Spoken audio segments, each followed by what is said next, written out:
Okay, I am going to go ahead and get started. My name is Greg Bowen. I'm Executive Director of the American Chestnut Land Trust. And I'm just adding another person coming on right now. And I'm going to be sharing my screen. And you should be able to see, do you want to be a conservation buyer? Pretty basic question, right? Yes, I see it. Okay. So this is our presentation is going to be about 15 to 20 minutes tops. And then we're going to take questions. And then we're going to be asking those of you who are signing on whether you want to be a conservation buyer. So I've been involved in land conservation since 1976. First as a young farmer, and then as staff with the Calvert County Department of Planning and Zoning, working with respect to land conservation.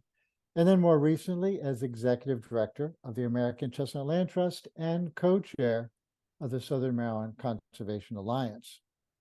I grew up on a farm near this picture here. This land has been conserved.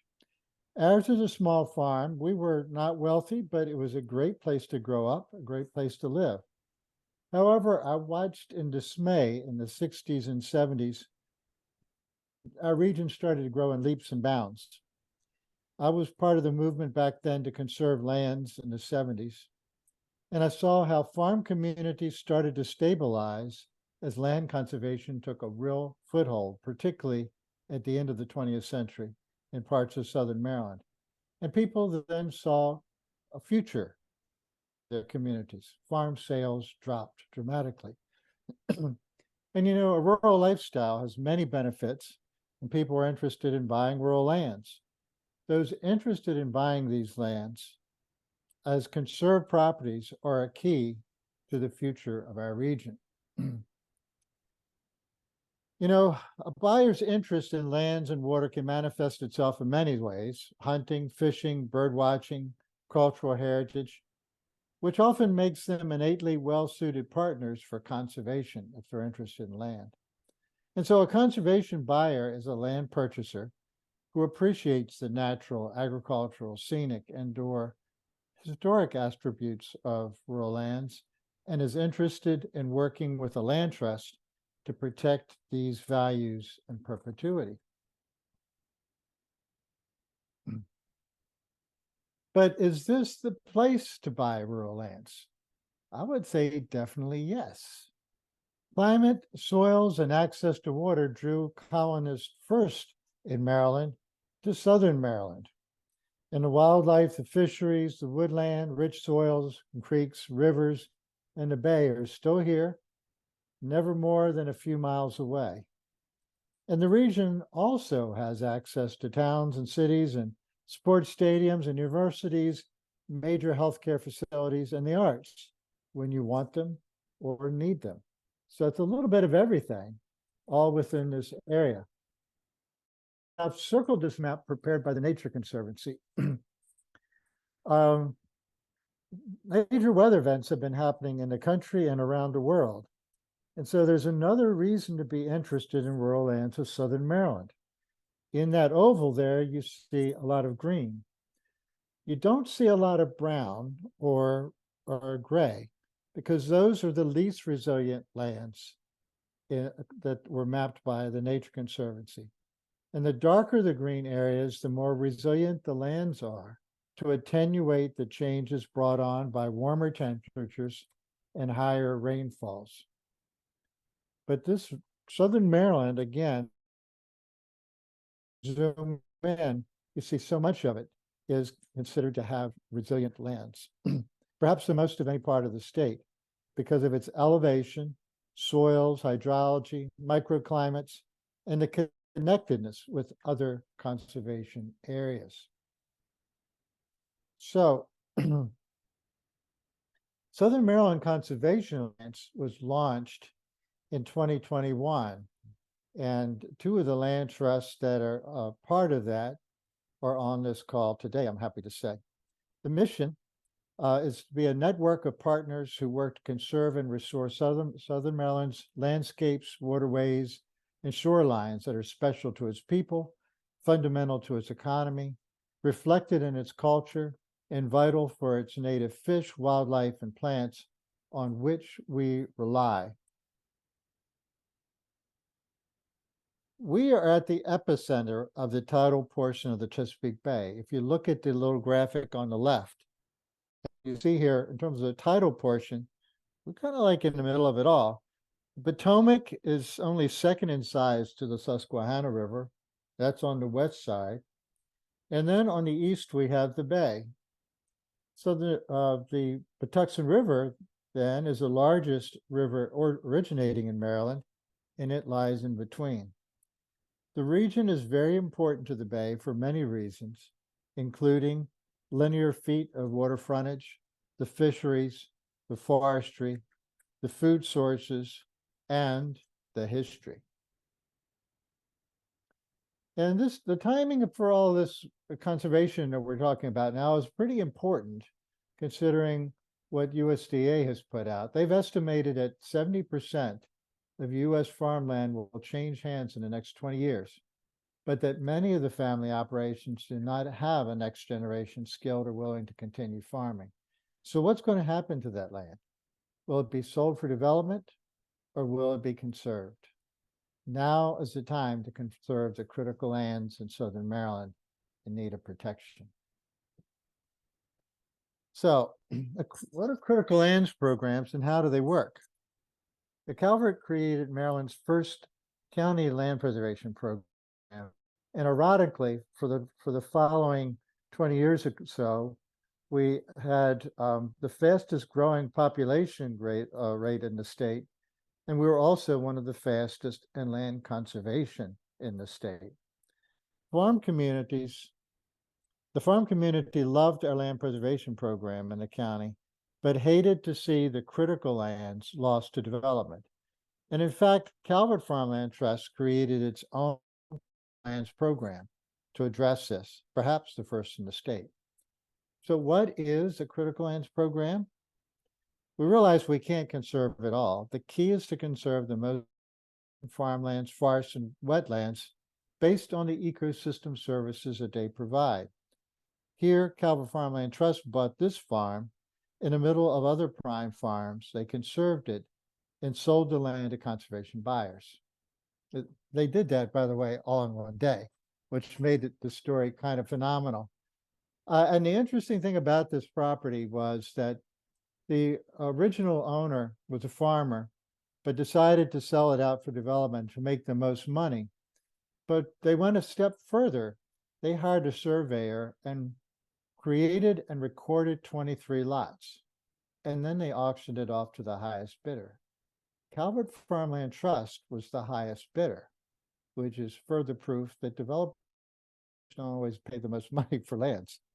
And so they bought the land, unrecorded the subdivision, they sold the development easements off the property, and then they sold the land back to conservation buyers. And that's kind of like all of the pieces of the puzzle coming together in one project. One of their biggest projects, though, was the Maple Farm, 165 acres in 2004. But there was no sure thing that they were going to conserve it. They ended up having to pay $3.5 million for the property. Then they sold the development rights or easement, and then they sold the land back to conservation buyers. Again, they prevented the creation of a major subdivision. They conserved the land, and they made sure this community remained stable. Running a critical lands program is not easy, though. It isn't easy to develop properties either. Most rural land that is lost is lands that are on lots and so on septic systems, which often require wet season perks. And perks is critical to a developer, so a developer often wants to know whether the lots will perk. We have to understand how developers function and how counties require development and conservation programs in order to be able to work the system to our advantage. So how will our critical lands program work? Southern Maryland Conservation Alliance is watching for the sale of properties. We're doing it in a couple of ways. We're on the lookout for critical tracts of land and the ecological services that they provide, such as farming, forestry, stormwater mitigation, and wildlife habitat. Next, we look to one of the land trusts to take the project on and to look for a county, state, or federal program that will pay for an easement for that property, that will impose easements on the land to provide some or all the protection of those ecosystem services. And then we need to look for our conservation buyers. And in fact, we need to do both 2 and 3 at almost the same time, because we need to know that there are conservation buyers who want to protect that land, either through the Rural Legacy Program, which we tend to be using more, or the Maryland Agricultural Land Preservation Program. Now, when we first put out this proposal to hold this meeting, one of the questions that we heard from several folks is, well, how much does land cost? Well, it is all over the place. So people will disagree with me no matter what numbers I put up here. But in my own surveys of land values, I see that waterfront tends to sell for anywhere between 8,000 and 14,000 acre, not counting any house or other structures that are on it. For non-waterfront lands, the average can be anywhere between 4,000 to 7,000, although I've seen extremes on either end of that beyond, for a 100-acre tract of land. But a lot depends on the county, the road access, the topography, the land use, and so forth. After an easement sale, my experience is that properties still sell for over half of their pre-easement value. In fact, in all the cases that I've seen. So how is land valued? Well, to participate in just about any of these programs, it's all appraisal based. An appraiser looks for comparable properties to the subject property based on zoning and land use. After that, they look at lots of other factors or adjustments to raise the value or reduce the value of the subject property, based on how the properties might be worth, but including property size, access, topography, the amount of farmland, the soils. Those are kind of like key criteria to determine how a property is appraised and price is adjusted. So what are the challenges to a conservation buyer program? Well, there's no constant, there's the availability of easement money. There's making the right match with conservation buyers based on the size of the property, the location, the price. Sometimes there's too many buyers, sometimes there's too few. There's timing and basic lack of understanding of this process. As we go forward with conservation buyers, we're going to try to do the best we can to keep you informed and engaged till we make sure we find the right folks who are interested in buying the properties. Now, why go through a land trust at all? There are some folks out there who may have the knowledge to do it all on their own. They may know about land values, they may know about the subdivision processes and so forth. That's something the land trusts really need to know in terms of how developers work and the system. But we're happy to support others who do want to go it on their own in terms of giving their advice, because conserved land is conserved land, and we want it all the important critical properties to be protected. Now, if you've never owned a property before, you might worry, well, I can run into all kinds of legal problems if I buy a property, and maybe I want to own the land, but I may want to lease part of it or all of the good farmland. The good news is that through the University of Maryland Extension Program, they have an attorney, Paul Gehringer, who's put together a lot of webinars on all the kind of legal issues that may pertain to land ownership, including a good sample lease and things to be concerned about when you're setting up a proper lease agreement. And there's lots of other resources in Southern Maryland.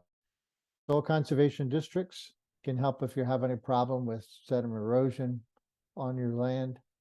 U.S. Department of Agriculture has a good beginning farmer and rancher program, grants for it. Maryland Department of Natural Resources. There's also MARBIDCO that I forgot here. Maryland, I forgot what the acronym is, but they actually provide funding resources for beginning farmers. County forestry boards and state foresters, if the property is forested. Farm bureaus provide help and advice, and neighbors. One of the great things that you have in a good local farm community is neighbors who know the ropes. So there are lands in need of conservation as we go forward. And the Land Trust of Southern Maryland are going to be here to help you on your own with to protect the precious landscape. So our question to you is, are you interested in being on our list of conservation buyers? Another possibility you may want to do is to donate an easement. If you have the cash to buy a property, then you can work with Maryland Environmental Trust, and they can set up a system that, working with your tax advisor, could find some real benefits to donating the easement to the state and therefore getting some significant tax write-offs. If you want to go that approach, I've provided contact information for the Maryland Environmental Trust. And then this is the list of land trusts that are part of the Southern Maryland Conservation Alliance. And as we move forward, we're going to be wanting to find out where you're interested in conserving land, and then we will make the right matchups as properties come up for sale. So that's it. I think I took less than 20 minutes. We're going to follow up with a jot form survey, and now I am happy to answer any questions that you might have at this point in time.